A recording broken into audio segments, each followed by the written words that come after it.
दोस्तों नमस्कार। देखिए आपके लिए मैं लेकर आ गया हूँ वापस 10 नंबर पक्के हो जाएंगे आपके इस इकाई से। इकाई है हमारी इकाई 9, कक्षा 10वीं प्री बोर्ड परीक्षा और बोर्ड परीक्षा के लिए ये इकाई है। इसमें देख सकते हैं इकाई पर आवंटित अंक 10 अंक, मतलब कि इस वीडियो में आपको 10 अंक पक्के करने हैं। और टॉपिक है हमारा अध्याय 12 भारतीय संविधान। भारतीय संविधान का टॉपिक है जिससे 10 नंबर के प्रश्न पूछे जाएंगे।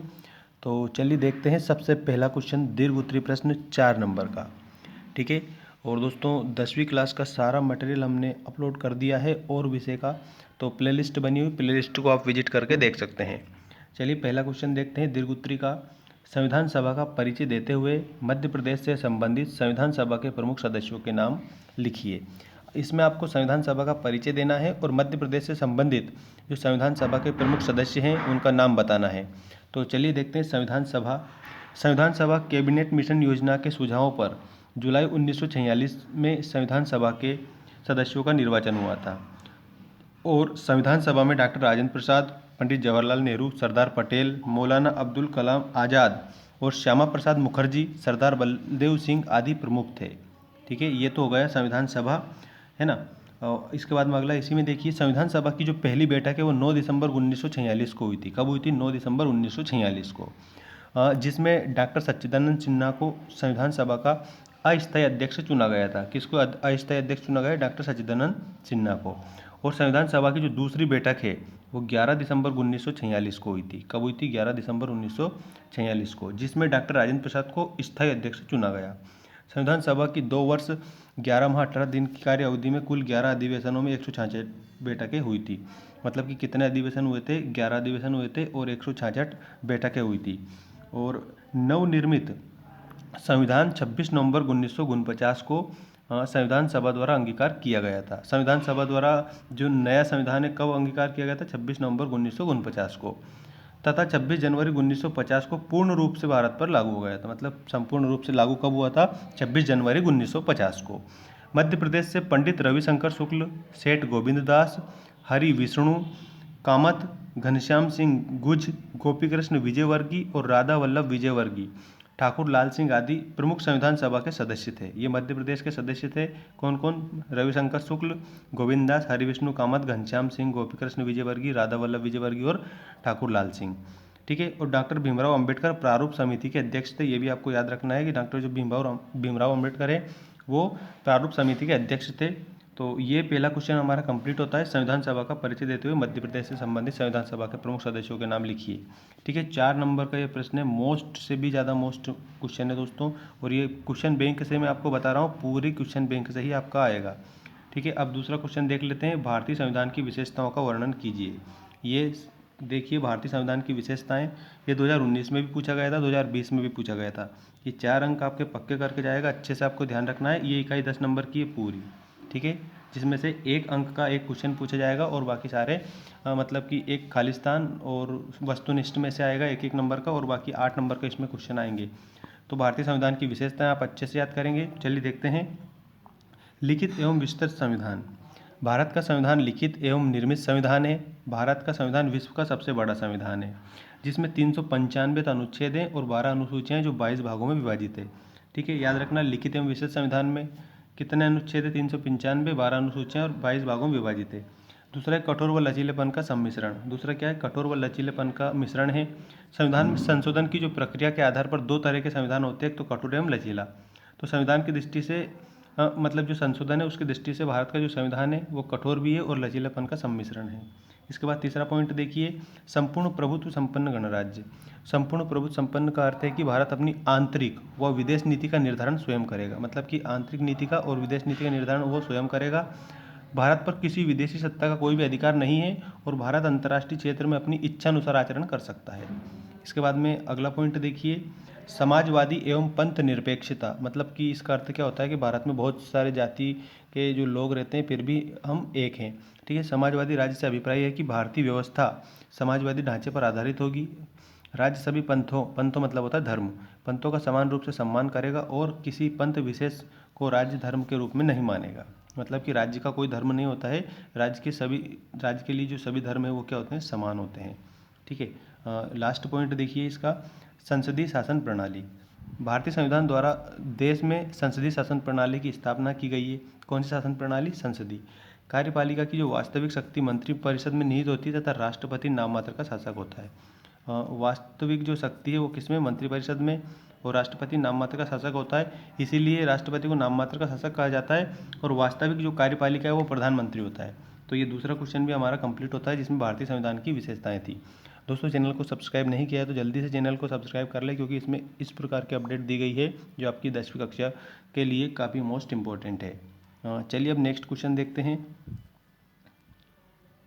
चलो, इसमें 2-3 और दे रहा है। संघात्मक शासन व्यवस्था, स्वतंत्र एवं निष्पक्ष न्यायपालिका और मौलिक अधिकार एवं मूल कर्तव्य।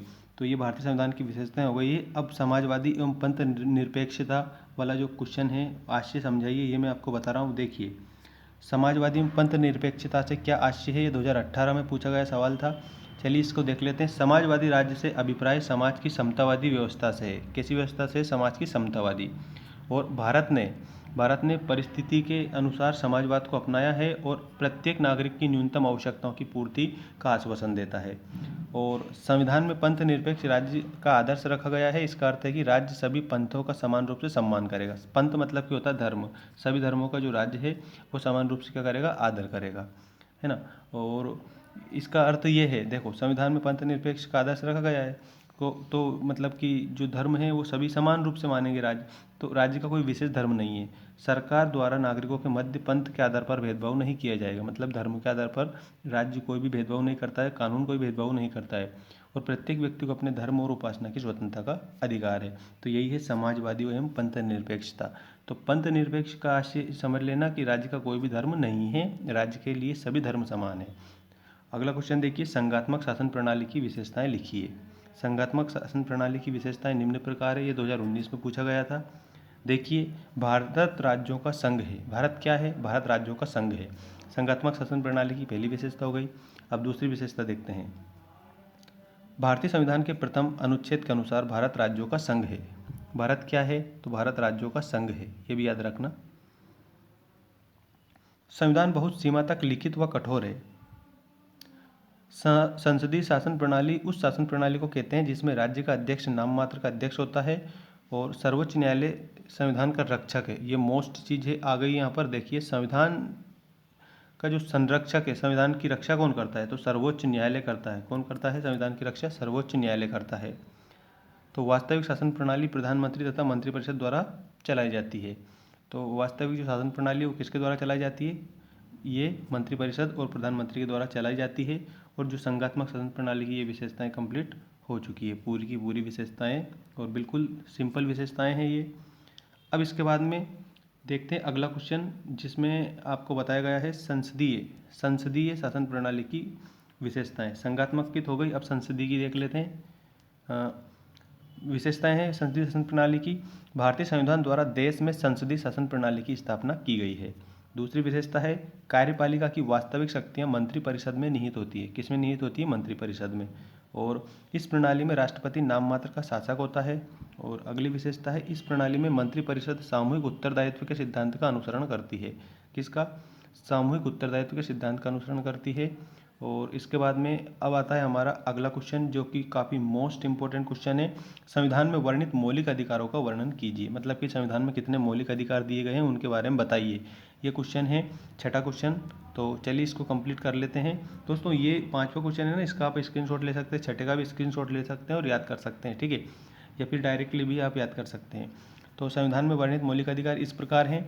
भारत के संविधान में वर्तमान में नागरिकों को 6 मौलिक अधिकार प्रदान किए गए हैं। कितने मौलिक अधिकार? 6 मौलिक अधिकार प्रदान किए गए हैं। ये ऐसे अधिकार है जो न्याय के योग्य है, अर्थात जिनका उल्लंघन होने पर नागरिक उच्च न्यायालय या सर्वोच्च न्यायालय की शरण ले सकता है।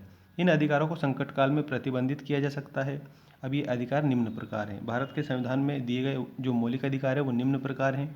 पहला है समानता का अधिकार, दूसरा है स्वतंत्रता का अधिकार, तीसरा है शोषण के विरुद्ध अधिकार, चौथा है धार्मिक स्वतंत्रता का अधिकार, पांचवा है संस्कृति व शिक्षा का अधिकार, और छठा है संवैधानिक उपचारों का अधिकार। ये 6 मौलिक अधिकार भारत के संविधान में दिए गए हैं। और ये कहा गया है कि ये जो अधिकार हैं जो किसके योग्य है? न्याय के योग्य है। किसके योग्य है? न्याय के योग्य है, ठीक है। और जिनका उल्लंघन होने पर उच्च न्यायालय या सर्वोच्च न्यायालय, ठीक है। उच्च न्यायालय राज्यों का होता है और सर्वोच्च न्यायालय पूरे देश का न्यायालय होता है। तो इसकी शरण में हम जा सकते हैं अगर हमारे ये अधिकार हमें प्राप्त नहीं है या फिर इनका उल्लंघन हो रहा है तो ये संविधान में वर्णित मौलिक अधिकार वाला क्वेश्चन कंप्लीट होता है। अब हम देखते हैं समता के अधिकार को स्पष्ट कीजिए। ये जो समता का अधिकार है इसको स्पष्ट करेंगे। इसके बाद भारतीय नागरिकों के मौलिक कर्तव्य, जो कि मोस्ट से भी ज़्यादा मोस्ट इंपॉर्टेंट क्वेश्चन रहेगा, वो देखेंगे। तो चलिए देखते हैं इसको। समानता के अधिकार को स्पष्ट कीजिए। भारतीय संविधान के अनुसार भारतीय नागरिकों को मौलिक अधिकारों के रूप में समता समानता का अधिकार प्राप्त है, जो अनुच्छेद 14 से 18 तक वर्णित है। मतलब कि अनुच्छेद 14 से लेकर के 18 तक लिखा गया है ये कौन सा समानता का अधिकार। इसके अंतर्गत सबसे पहले देखिए अनुच्छेद 14 विधि कानून के समक्ष समानता, विधि और कानून के समक्ष समानता है। इसके बाद में दूसरा देखिए, दूसरा क्या लिखा हुआ है, अनुच्छेद 15 धर्म वंश जाति लिंग और जन्म स्थान के आधार पर भेदभाव नहीं किया जाएगा। इसी के अंतर्गत अनुच्छेद 15(4) सामाजिक एवं शैक्षिक रूप से पिछड़े वर्ग के लिए उपबंध करता है। और इसके बाद में अनुच्छेद 16 लोक नियोजन के विषय में अवसर की समानता देता है। और अनुच्छेद 17 छुआछूत अस्पृश्यता का अंत कर दिया गया है। मतलब कि भारत के संविधान में अनुच्छेद 17 के द्वारा जो छुआछूत है, जिसको हम अस्पृश्यता भी कहते हैं, उसका अंत कर दिया गया है। और उसके बाद में अनुच्छेद 18 उपाधियों का अंत कर दिया। अब केवल 2 तरह की उपाधियाँ, एक राज्य सेना द्वारा दी गई उपाधि तथा दूसरी विद्या या शैक्षिक उपाधियाँ धारण कर सकते हैं। और अब हम देखते हैं भारतीय नागरिकों के मौलिक कर्तव्य। ये भारतीय नागरिकों के जो मौलिक कर्तव्य हैं वो कितने हैं, तो याद रखना भारतीय नागरिकों को 11 मौलिक कर्तव्य दिए गए हैं, जो इस प्रकार हैं। देखिए पहला है संविधान का पालन करें, उनके आदर्श संस्थाओं राष्ट्रध्वज और राष्ट्रगान का आदर करना चाहिए। और उसके बाद में स्वतंत्रता के लिए हमारे राष्ट्रीय आंदोलन को प्रेरित करने वाले उच्च आदर्शों को हृदय में संजोए रखना चाहिए और उनका पालन करना चाहिए। हर भारतीय का कर्तव्य है ये। भारत की संप्रभुता एकता और अखंडता की रक्षा करे और उसे अक्षुण्ण बनाए रखे। अगला देखिए, देश की रक्षा करे और आह्वान किए जाने पर राष्ट्र की सेवा करे। और नंबर 5 है भारत के सभी लोगों में समरसता और समान भ्रातृत्व की भावना का निर्माण करे, जो धर्म भाषा और प्रदेश या वर्ग पर आधारित सभी भेदभाव से परे हो, ऐसी प्रथाओं का त्याग करे जो स्त्रियों के सम्मान के विरुद्ध हो। और अगला मौलिक जो कर्तव्य है वो हमारा इस प्रकार है, हमारी सामाजिक संस्कृति की गौरवशाली परंपरा का महत्व समझे और इसका परीक्षण करे। इसके बाद में देखिए प्राकृतिक पर्यावरण की, जिसके अंतर्गत वन झील नदी और वन्य जीव आते हैं, उनकी रक्षा करे और उनका संवर्धन करे तथा प्राणी मात्र के प्रति दया का भाव रखे। ये कहाँ पर दिया गया है, याद रखना 42वें संशोधन 1976 में दिए गए हैं। और आपकी जो बुक है ना, उस बुक के पीछे वाले पेज में भी पूरे अधिकार लिखे हुए हैं, तो वहाँ से भी आप याद कर सकते हैं। हिंदी की बुक में भी लिखे हैं, सभी में लिखे हुए हैं। अगला देखिए वैज्ञानिक दृष्टिकोण मानववाद और ज्ञान अर्जन तथा सुधार की भावना का विकास करें अपने मन में। इसके बाद में सार्वजनिक संपत्ति को सुरक्षित रखें और हिंसा से दूर रहे, ये भी हमारा मौलिक कर्तव्य है। 10वां मौलिक कर्तव्य है व्यक्तित्व और सामूहिक गतिविधियों के सभी क्षेत्रों में उत्कर्ष की ओर बढ़ाने का प्रयास करें, जिससे राष्ट्र निरंतर प्रयत्न और उपलब्धि की नई ऊंचाइयों को छू ले। और इसके बाद में नंबर 11 है यदि माता पिता या संरक्षक है तो 6 वर्ष तक की आयु वाले अपने यथास्थिति बालक या प्रतिपाली को शिक्षा के अवसर प्रदान करें। ये हमारे 11 ही मौलिक कर्तव्य कंप्लीट हो गए हैं। ठीक है, 11 मौलिक कर्तव्य कंप्लीट हो गए। इसके बाद में ये लास्ट क्वेश्चन और मैं बता देता हूँ, ये संविधान वाला चैप्टर हमारा कंप्लीट हो जाएगा। इसके बाद में अगली इकाई रहेगी भारतीय प्रजातंत्र की कार्यप्रणाली, इकाई 10। ठीक है, ये देखिए ये क्वेश्चन और आप कंप्लीट कर लें। लास्ट क्वेश्चन है भारतीय संविधान का क्या महत्व है। तो ये देखिए किसी देश का शासन जिन मूलभूत नियमों एवं कानूनों के अनुसार चलाया जाता है उनके जो संकलित प्रलेख होता है उसको संविधान कहते हैं। ये मोस्ट चीज़ आपके सामने आ चुकी है कि संविधान का क्या महत्व है। इसमें संविधान की परिभाषा दी सबसे पहले तो उन्होंने कि किसी देश का शासन जिन मूलभूत नियमों एवं कानूनों के अनुसार चलाया जाता है उनके संकलित प्रलेख को संविधान कहते हैं। किसी देश का संविधान उस देश की शासन व्यवस्था का आधार है, राजनीतिक व्यवस्था का बुनियादी ढांचा निर्धारित करता है। संविधान में शासन के सभी अंगों जैसे व्यवस्थापिका, कार्यपालिका, न्यायपालिका की रचना, शक्तियाँ, कार्यों और दायित्वों का उल्लेख होता है। किस किस का उल्लेख होता है संविधान में, तो व्यवस्थापिका, कार्यपालिका, न्यायपालिका, इनकी शक्तियाँ और इनके जो कार्य हैं, इनके दायित्व उनको उल्लेख किया गया है। और संविधान शासन के अंगों और नागरिकों के मध्य संबंधों को भी विनियमित करता है। नागरिकों के मूल अधिकारों एवं कर्तव्यों का विवरण होता है।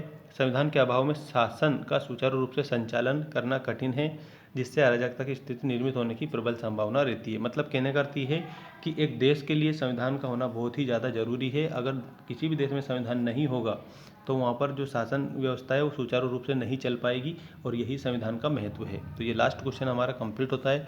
दोस्तों, कक्षा 10वीं प्री बोर्ड और बोर्ड परीक्षा का पूरा मटेरियल मतलब कि मैंने हमारे चैनल पर अपलोड कर दिया है, प्ले लिस्ट भी बना दी है, तो आप जाकर देख सकते हैं। चैनल को सब्सक्राइब नहीं किया है तो चैनल को सब्सक्राइब कर ले, घंटी बजाए, ताकि जैसे ही मैं वीडियो डालूँ तो आपको अपडेट प्राप्त हो जाए। ठीक है दोस्तों, मिलते हैं नेक्स्ट वीडियो में। अच्छे से आप पढ़िए और एग्ज़ाम्स की तैयारी करिए।